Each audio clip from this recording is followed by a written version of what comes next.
It amazes me to see how God, the ultimate creator, uses creative people like musicians, painters, dancers, actors, and entertainers to impact the world on behalf of the gospel. I'm Melody Tunney, and I am one of those creatives. Whether it's been as a songwriter, studio singer, worship leader, or in my current role at ACT International, it is so encouraging to see how the Lord uses creative people for His purposes in the most innovative ways. You're about to hear some of those behind-the-scenes stories on this next episode of Ministries in Action. My hope is that you will be encouraged to walk in the calling God has specifically laid out for your life as you hear from our special guests. Stay tuned.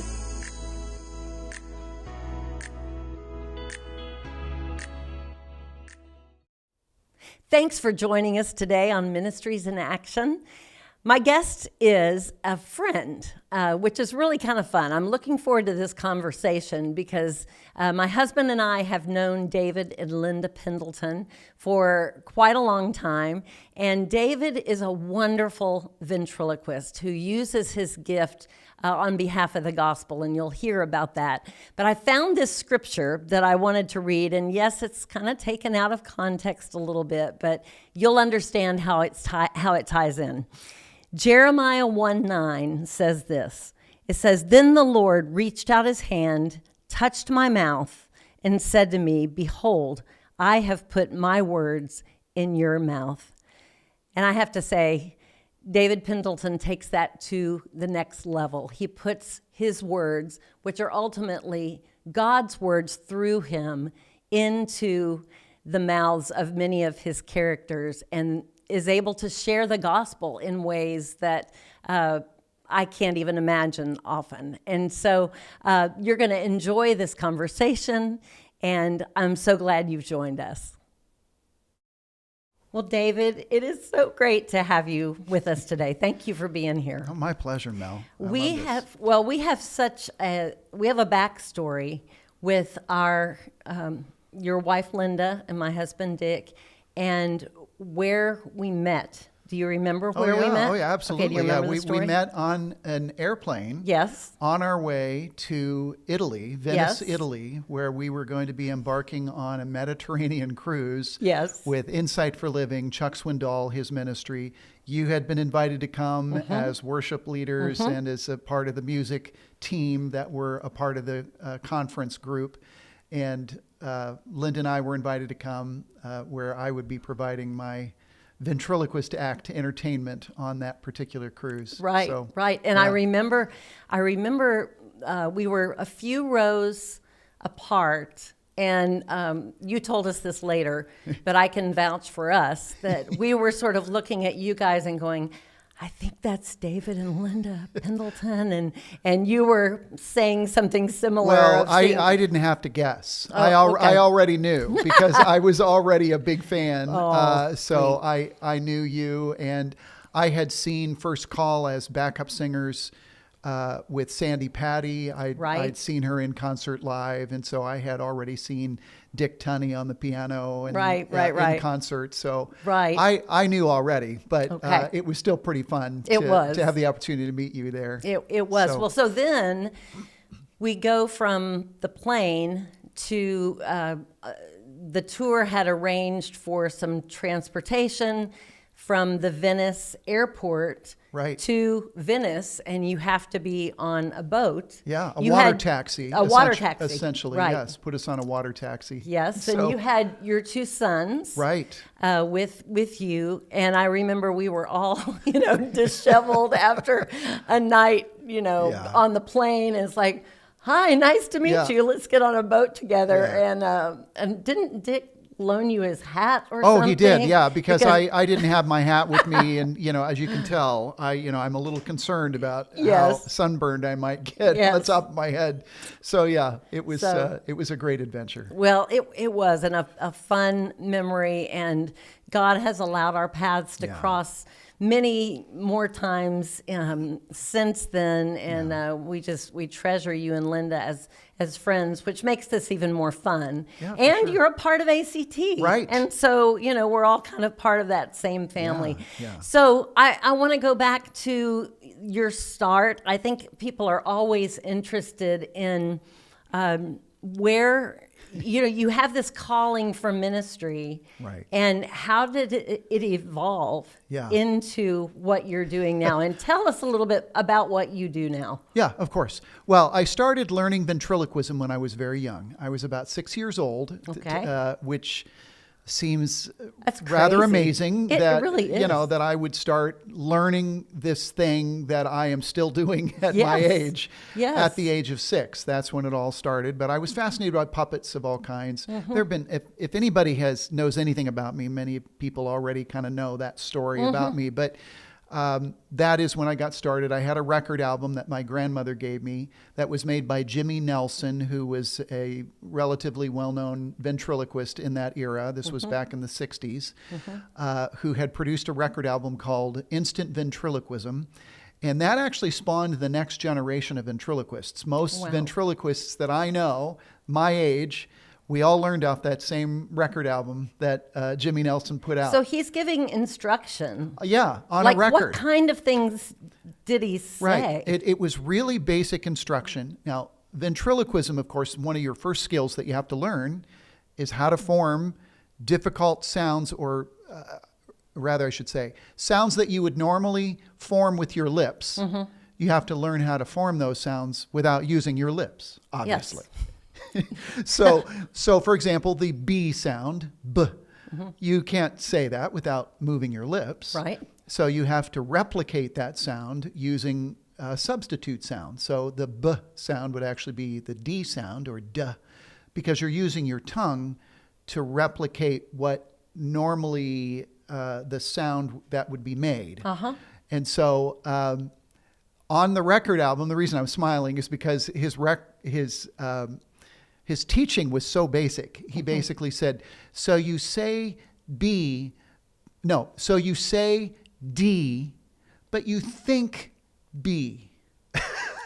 Wow. That was his instruction. Okay. But it made sense. it made sense. And so you just knew that, okay, I need to make that D sound sound more like a B. And so I just picked it up. And that's where I would point back to, okay, God had a plan in that. He did. And people say, oh, that's, you were very gifted. And I think, well, yes, I would actually agree with you, because it was not something that I really had to just labor over to figure out how to do this. It just came to me somewhat naturally. Wow. So I think that is the definition of being gifted or having a talent. Right. And so, so that's how I got started. And then by the time I was 8, just a few years later, I had enough maturity to actually handle myself on stage. And I did actually the 3 or 5 minute routine that was included in the record album. I memorized the routine. I love it. And did what that did routine. you use for, what were you using? Oh, your hand? My grandmother gave me this record album, but she also gave me a Charlie McCarthy doll. Wow, And so, what a gift. Yeah, well, Charlie McCarthy was a plastic toy ventriloquist, Okay. dummy. Starter. Yes, exactly. It had a string in the back of the neck, and you pull the string and it makes his mouth open. Oh, okay. So that's what I used, and memorized that routine that came with the record, and I was off to the races at that point. Wow. So you fast forward into, early adulthood, Yeah. and you're continuing to use the skill. I Yeah. guess you used it probably all through high school. I did. Yeah? Yeah, there's a funny story. In high school, we always had, at the end of the year during Spirit Week, we had a talent show. And when I was a freshman in high school, at that point, I had acquired a real professional dummy. Okay. And by the way, I always make a joke in my act, it's not politically correct to call it a dummy.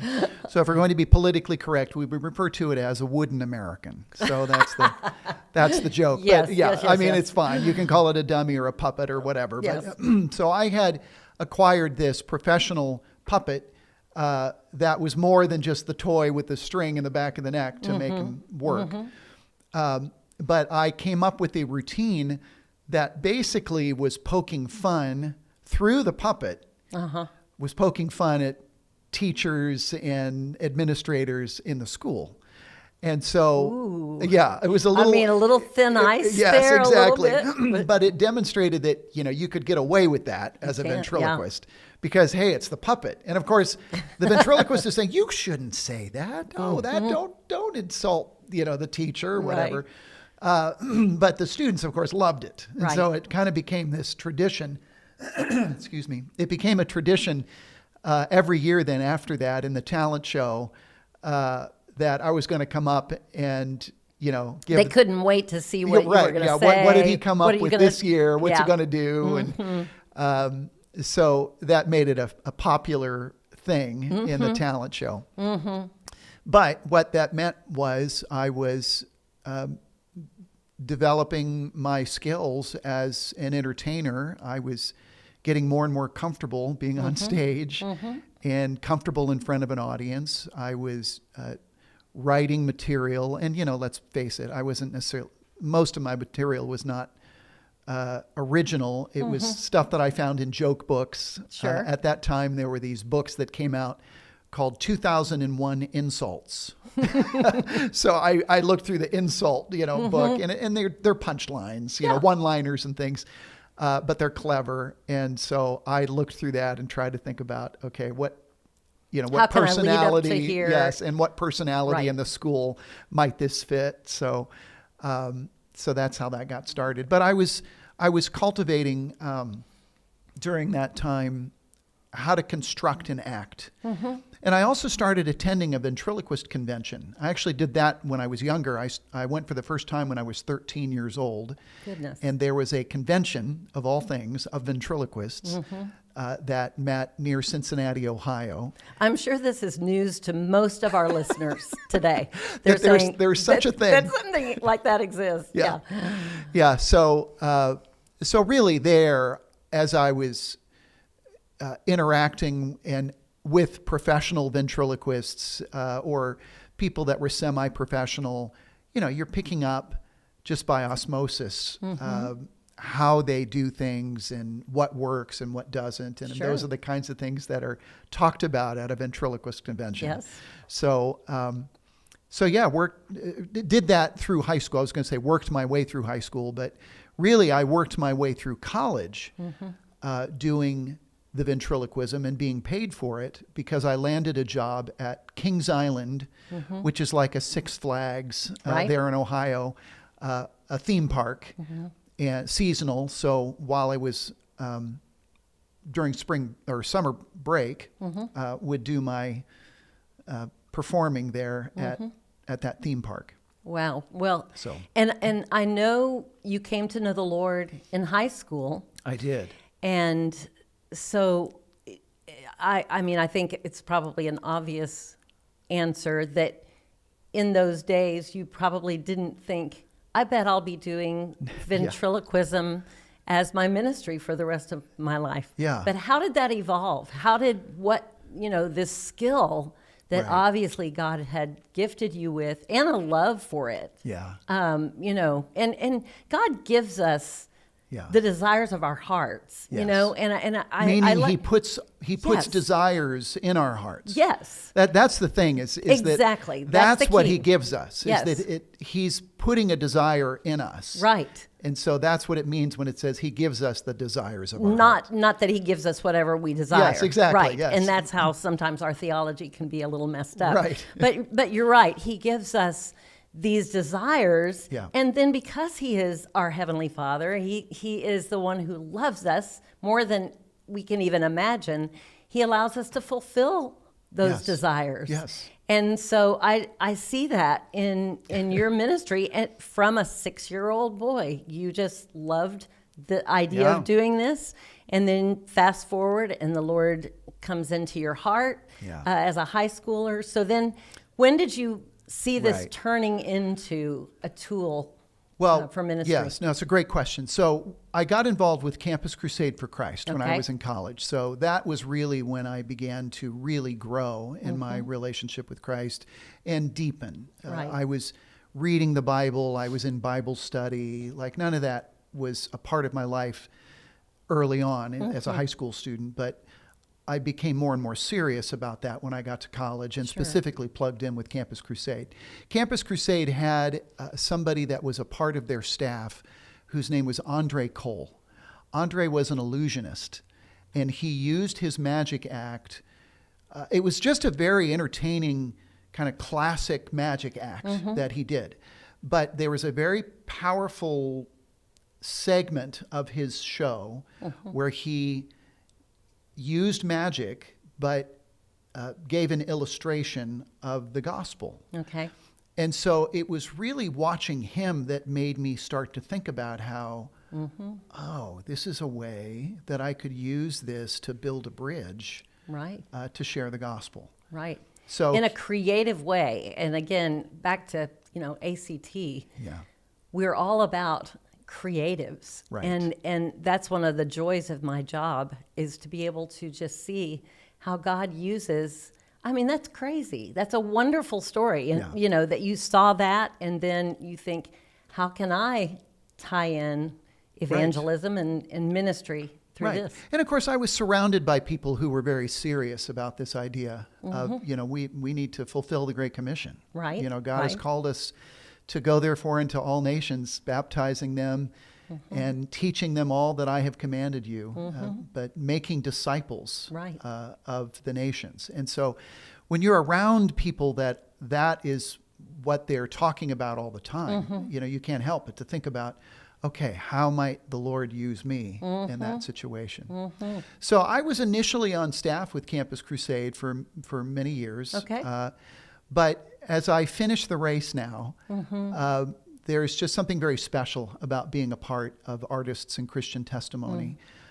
It's a ministry that I love the community that we have here, and I love the fact, Mel, that you are doing this podcast where you're wanting to feature the various Yes. artists and missionaries, the people who are using the talents, the artistry that God has gifted them with. So, yeah, it's a privilege for me to be a part of this podcast, but I'm excited about the fact that you're doing this with so many different ministries within ACT and even perhaps outside of ACT, others that are kind of in our orbit that you can, connect with and let people know about. Well, because you all have these stories that, you're out there just doing your ministry. You are in prisons. In fact, I want to ask you about that here in a minute. But I know you do concerts. You've done cruises. We've been on cruises together. You've done, all kinds of, anywhere that can be plugged in.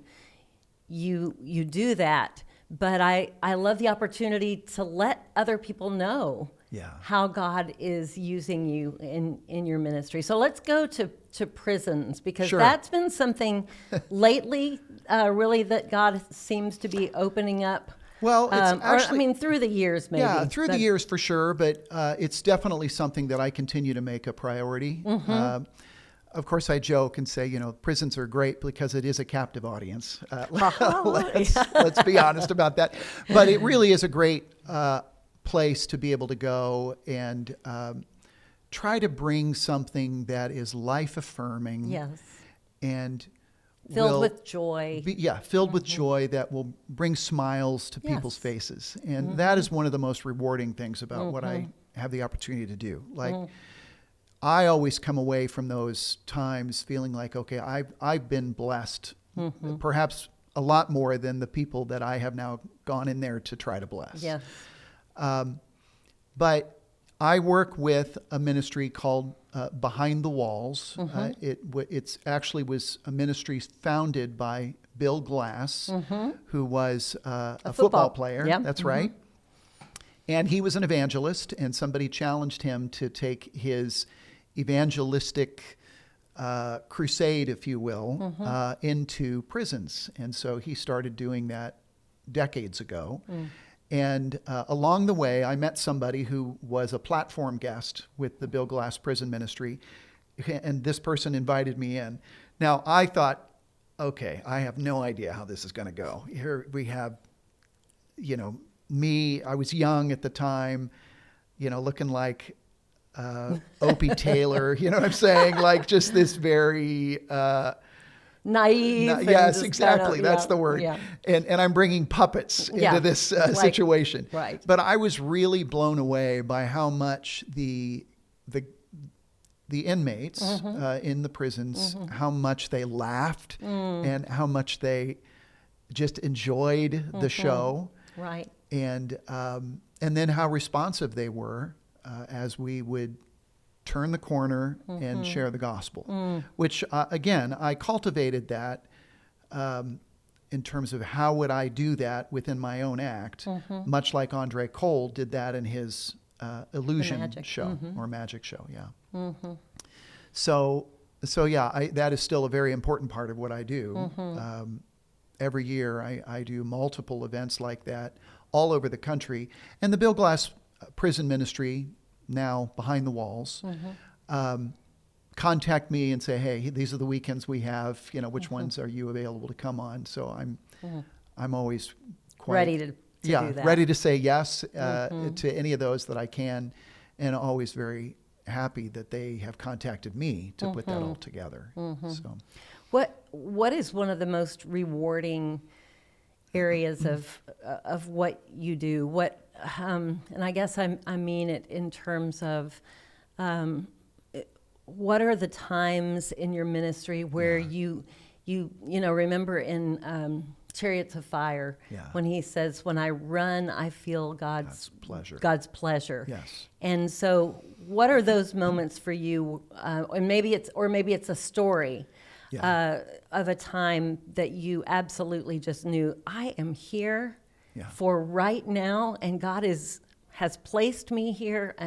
Do you have a story? Or you probably have many of them, but what can you share with us about that? Well, I definitely identify with, those immortal words spoken by Eric Liddell. Yes. When I run, I feel God's pleasure. I definitely can identify with when I'm on stage, especially in a setting like the prison outreach, I just feel God's pleasure. Like there's that is so gratifying to experience that. So, I mean, it's kind of selfish, but it really is a great No, thing. but it's such a picture that God has intentionally raised each of us up. Again, scripturally, for such a time as this. Yes. And I have felt it too, where I'm in a place and I think, first of all, it's gratitude of, Lord, thank you that out of every person, every human, you're allowing me to do this. Yes, for sure. And it's not because I'm the best at anything. It's just God's favor. And I think that's with you as well. And you're very good at what you do. I'm not saying that, but just those moments when you just know God has placed me here for right now. No, that's exactly right. But I would say, to answer your question, get back to that, a relatively recent story. Now, this story is just a couple years old now, but I was attending that ventriloquist convention. I still go every year. And I was in the lobby just, seeing old friends and talking to people. And I notice a young man that walks by, and he has his name tag on. He had just gone through registration, and there's a red dot on his name tag. The red dot means this is my first convention. Okay. So I don't even know if the people who get their name tags even know that that's what that means. But, Right. the rest of us know, oh, there's a newbie. Here's, so I walked over, introduced myself, and, this young man said, well, I know who you are. I watched your videos on YouTube, but, I'm a big fan of ventriloquism, of course. So it was, that was charming to have the opportunity to just talk to this young man. And when I say young man, he's 25 years old. Okay. I said to him, hey, look, I've been coming to this convention since I was younger than you are. And so I know a lot of the folks here, and I'd be happy to just, show you around, introduce you to people. He was there all by himself because he actually won a scholarship to come to the convention, and he was from Bellingham, Washington. So so I said, I'd love to introduce you around. And of course, he was like, yeah, of course, I would love that. He was brave to even be there. Well, yeah, on his that's own. exactly right. Yeah, all by himself. Who are these people? I know I've seen them on YouTube, Right. but I don't really know anybody. So I said, I'll take you under my wing, just sit with me during the sessions, and I'd love to, I've got a good great. group of friends that I hang out with here. Well, long story short, we ended up getting into a very long conversation one evening, and we talked until 3 a.m, just sitting, talking about life. And as you can imagine, we ended up talking about God and who he is, and just how important it is that we live our lives with purpose and meaning, and a lot of different things like that. And by the end of the convention, he basically said, I would love to carry on this kind of conversation. So I told him, I'd love to do that too. As a matter of fact, I have something that I would love to go through with you if you're interested. It's called the Onward Discipleship Journey. And this was not even language that he was necessarily familiar with. But he said, whatever you have, I'd love to do it. Love to talk about this. So we ended up meeting over Zoom every week.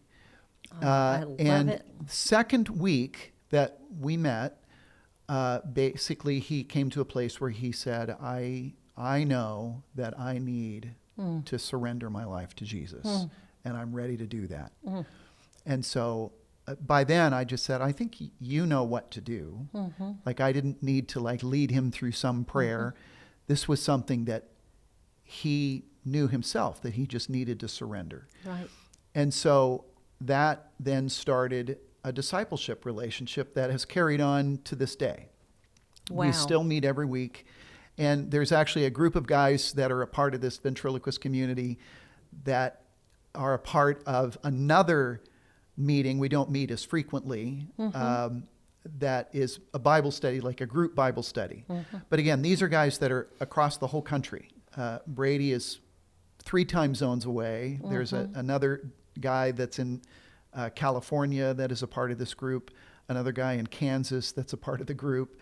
And so that has been just one of the most special opportunities that has just recently been a part of my life and ministry. There's nothing like being involved in actual disciple making. If there's anything that Jesus has called us to, it's that. It's go and make disciples. But we have to trust the Lord for what that's going to look like. And so, speaking of the Onward Discipleship Journey, this is material that my pastor had put together. It's just really great, basic discipleship stuff. Good Bible study content, but it's packaged in a really great way. A part of my ministry with ACT, I'm now taking all of that content and I'm putting it on a website. Now, probably when this podcast is aired, I would suspect that the website still won't be done because these things take time. Yes. And I really want it to have a very good presentation about it. I want to have some videos on there introducing some of the content. But onwarddiscipleshipjourney.org will be the website. And the idea behind this is that this will be discipleship material that you can just jump right in.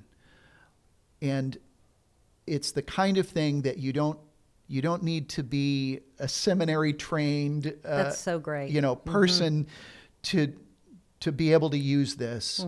But you can jump right in, and it's great fodder for conversation, and it takes you through content that I think is just foundational for all believers to have. And I know that Brady has loved going through it. Now we've of course completed the whole course, and now we're just reading the scriptures together, and of course talking about all kinds of other things. Wow. But this website is basically the place, as far as I'm concerned, it's a great place to start in disciple making. So all of that is to say, that has also become an important prong of my ministry. I say prong, sure. an important part of trying to create resources that can be transferable, easily used. There's websites out there that have discipleship stuff on them. I actually found that a lot of those websites, you have to register for it, and you have to sign in and give them your email address and all that stuff. That's all fine. I want to make it easier than that. I want to make it just, it's right there available, and it's accessible material. So I love that, and we'll put the website address up when we put this podcast just out. Understand that when this podcast comes out, they might go to the website. There's not going to be nothing okay. there, but I will have something up, Yes.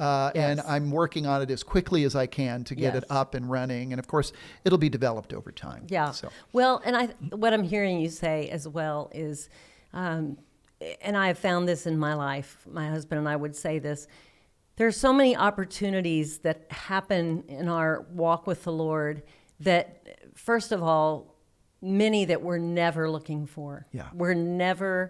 You didn't wake up that morning and think, I'm going to go to this convention that wasn't a Christian ventriloquist That's right. convention. Yes. But was just a ventriloquism or convention. Yeah. And here's this guy. Yeah. And you encounter him because he has a red dot on his name tag, and it evolves into this. And I love your obedience to just sort of take the next step and the next step, and sometimes that's such a big part of what God calls us to do, is to see those opportunities and not shy away from them, or not think, well, but I'm here for the convention. Yeah. And I mean, he can sit with me, but you went the extra mile, and now look, you've got a friendship with this young man, and have been able to watch his journey. Yeah, for sure. And that's, when I asked you what are some of the rewarding parts of what you do, and that's what you're saying. Yeah. That's very rewarding. Yes. Because it's relationship, and it's very personal. And yes, it's great to get in front of a large audience and to, all those accolades that come from that. But there is nothing as special as just the interpersonal relationships and the very personal friendships that are formed. So yeah.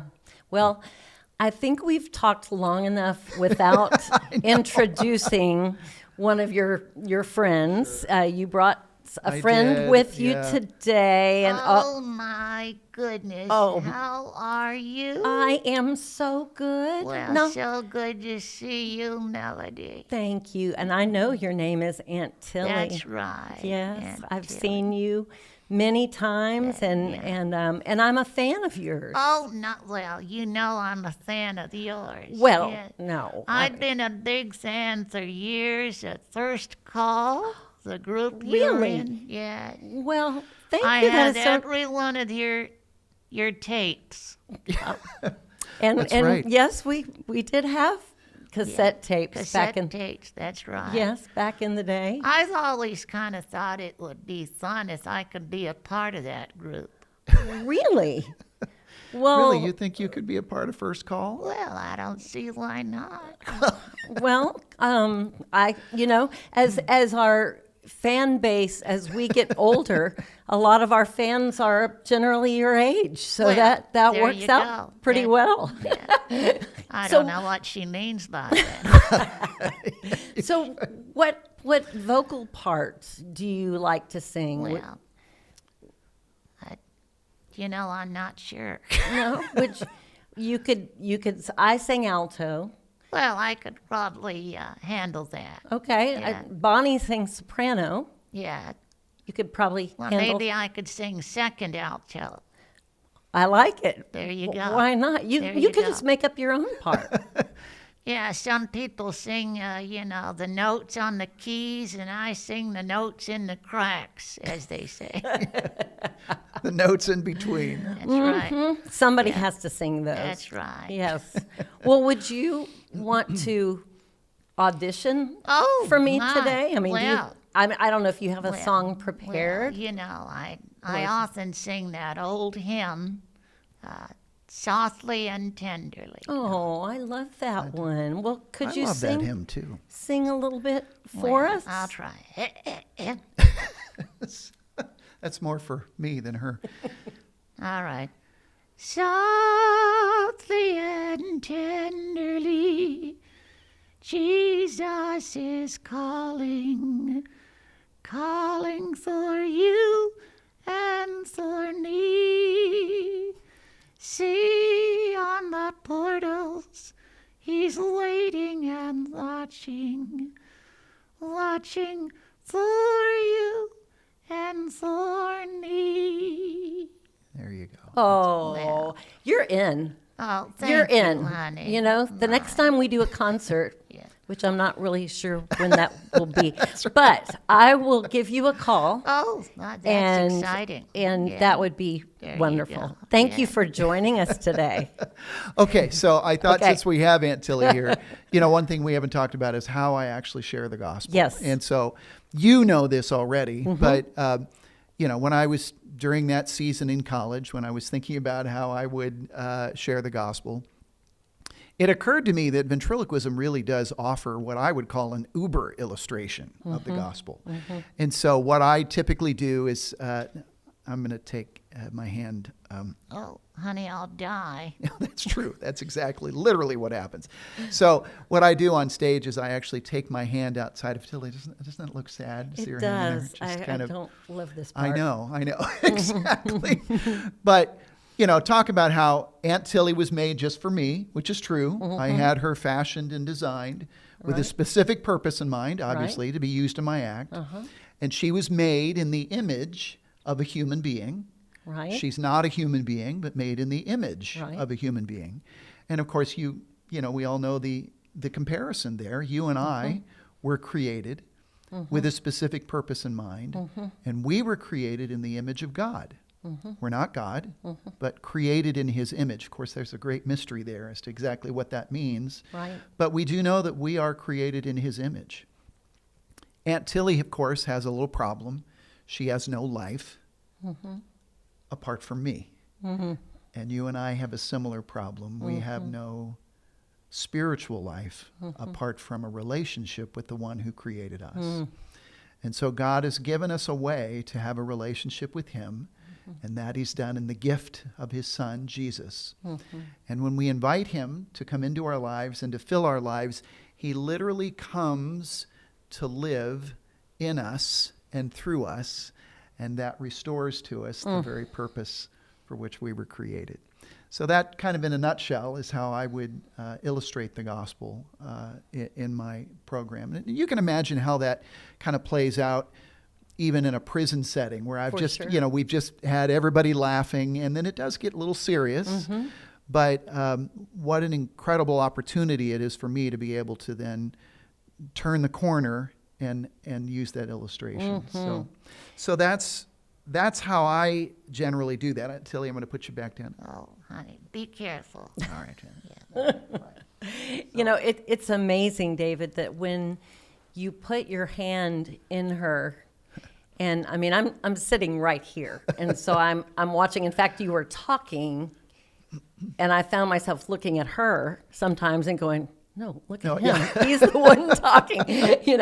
But when I love that compliment, by the way. it's so true. I'm just I looking at her. appreciate that. But when you put your hand in her for that illustration, I almost saw her come to life. She stood up straight in her head, and it's such a great. I was thinking for children. I'm sure Right. you Oh, yeah. use that for children. Right. But I mean, I've known the Lord since I was 7 years old, and it speaks to my heart now.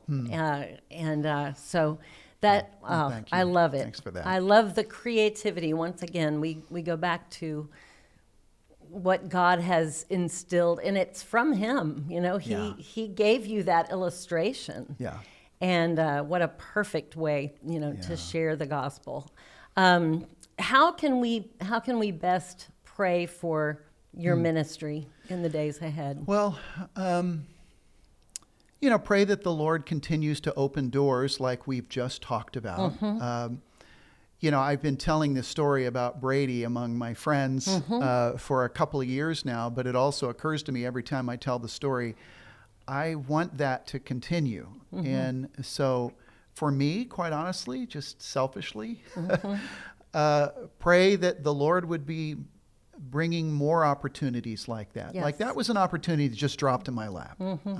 It was like the Lord said, there's somebody here that I want you to meet. And this is going to be a mutually encouraging friendship that will emerge out of this. But I would love to be able to have more opportunities like that. And of course, this is why I go to things like a ventriloquist convention. I mean, yes, I'm there to engage with colleagues and longtime friends and that sort of thing. But, when you have decided, okay, my life is going to be a ministry, I am going as a missionary, even maybe not overtly that I wear that label per se, but I'm looking for the Lord where He might be working. I'm looking for where is God, working. So that I would say is the biggest prayer request for me, that there would be other opportunities like I just described. Right. Because I don't want to just live on that. I want that to continue to grow and expand and multiply. So, but that's honestly my biggest prayer request. And I have no doubt God will bring those across your path.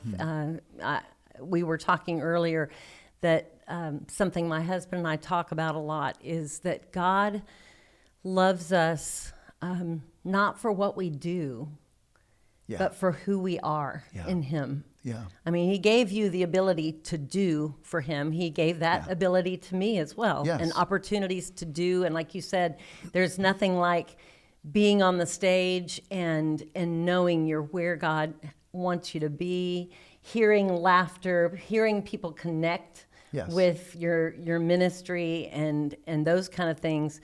But then it's when you're off the stage and you have those opportunities to do things that weren't on your agenda for the day. Right. Those are the things that you're wanting. Yes. And exactly that right. I look for as well in my life. So, well, thank you for sharing with us today, and it's just fun. You're my friend, and it's just fun to just be able to connect like this. So, and I know you were an encouragement to our viewers and our listeners today. Well, thank you. So thanks for inviting me to be a part of this, Mel. You're so welcome. And for all of you, as I close every podcast with, and I'm sitting here thinking this verse is so right on for today, but the Word tells us that we are God's workmanship, and we were created in Christ Jesus to do good works,